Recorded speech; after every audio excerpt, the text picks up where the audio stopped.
Y recordemos quién era Elías. Podemos decir que Elías era un hombre de Dios. ¿Qué dicen ustedes? Amén, sí. Elías se nos dice que enfrentó, ¿cierto? Se enfrenta a 450 hombres. También que hizo una oración pidiéndole a Dios que no lloviera y vemos que Dios, ¿cierto?, contesta esta oración. También Dios lo usa para resucitar a un niño. O sea que Elías, podríamos decir, era un hombre de Dios, era un hombre que caminaba con Dios, ¿cierto? Era un hombre que contaba con la presencia de Dios. Pero Elías, la historia nos menciona que experimentó cierto tipo de cosas. Elías experimentó miedo, experimentó soledad, desaliento, tristeza, cansancio y depresión. Y no me voy a detener mucho en la historia, la encontramos en Primera de Reyes 19, 3 al 8, pero quiero leerles el versículo 4 que nos dice: luego de caminar todo un día por el desierto, fue a sentarse debajo de un enebro. Entonces se deseó la muerte y dijo: basta ya, Jehová, quítame la vida, pues no soy mejor yo que mis padres. Y el contexto de esta historia, ¿cierto?, es que Elías recibe una amenaza de muerte, ¿sí? Dice que fue tanto su miedo, su angustia, que salió corriendo, o sea, huyó para salvarse, huyó al desierto y en soledad llegó a expresar estas palabras: basta ya, o sea, no quiero vivir más. Y es ahí donde yo me pregunto si hemos experimentado ese tipo de sensación. O si en oración tal vez le hemos dicho a Dios: yo no quiero seguir viviendo, estoy cansado, es problema tras problema, y como que no encontramos esa solución, ¿no?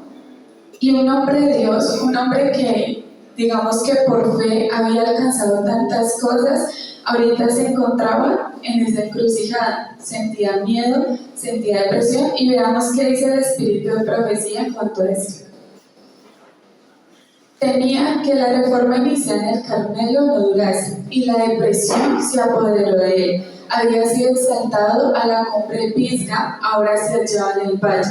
Mientras estaba bajo la inspiración del Todopoderoso, había soportado la prueba más severa de su fe, pero en el momento de desaliento, mientras repercutía en sus oídos la amenaza de Jezabel y Satanás prevalecía aparentemente en las maquinaciones de esa mujer, perdió su confianza en Dios. Había sido exaltado en forma desmedida y la reacción fue tremenda. Olvidándose de Dios, Elías huyó hasta hallarse solo en un desierto deprimente. Completamente agotado, se sentó a descansar bajo un enebro. Sentado allí, rogó que se le dejase morir.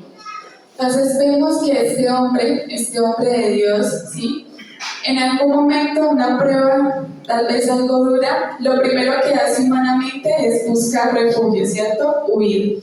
Pero después, en medio de su soledad, como que dice: no, yo deberías morirme. Y esto es un mensaje para nosotros, porque a diferencia de Elías, que sí, que en un momento clamó a Dios, nosotros no debemos buscar las soluciones humanas, sino que al contrario siempre debemos acudir a esa fuente que nos puede dar todo. El versículo no dice: todo lo puedo en mí mismo, porque yo mismo me fortalezco, ¿cierto?, sino que nos dice que todo lo podemos en Cristo, quien nos da esa fortaleza. Entonces, en vez de huir al lado contrario donde está Dios, acudamos a Él. Como cristianos, es normal que experimentemos este tipo de sensaciones, este tipo de sentimientos. Y quiero terminar diciendo que Dios le responde.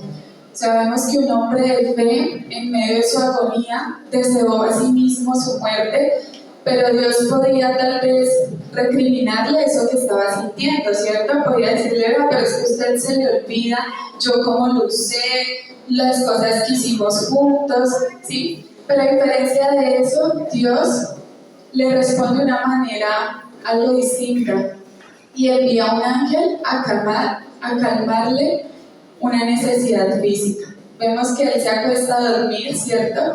Y llega un ángel y le dice: levántate y come.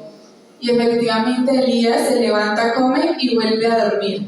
O sea, era tanta como su tristeza, su cansancio, que incluso Dios respeta como ese momento que él debía vivir. Y por segunda vez envía a un ángel para que vuelva y lo llame y coma. O sea, Jesús entendía la situación por la que estaba pasando Elías. Y a razón de eso, pues se compadecía de él a tal punto que quiso sanar su necesidad física. Sabía que había caminado, que estaba cansado y quiso que descansara, pero sobre todo también le proveyó ese alimento físico que él necesitaba para esos momentos. Así como Dios envió un ángel, créanme que también Dios obra de maneras tan maravillosas en nuestra vida, está dispuesto a enviarnos personas, ¿cierto?, que nos puedan aconsejar, está dispuesto a proveer de todos los medios y entiende nuestra situación y nos quiere ayudar.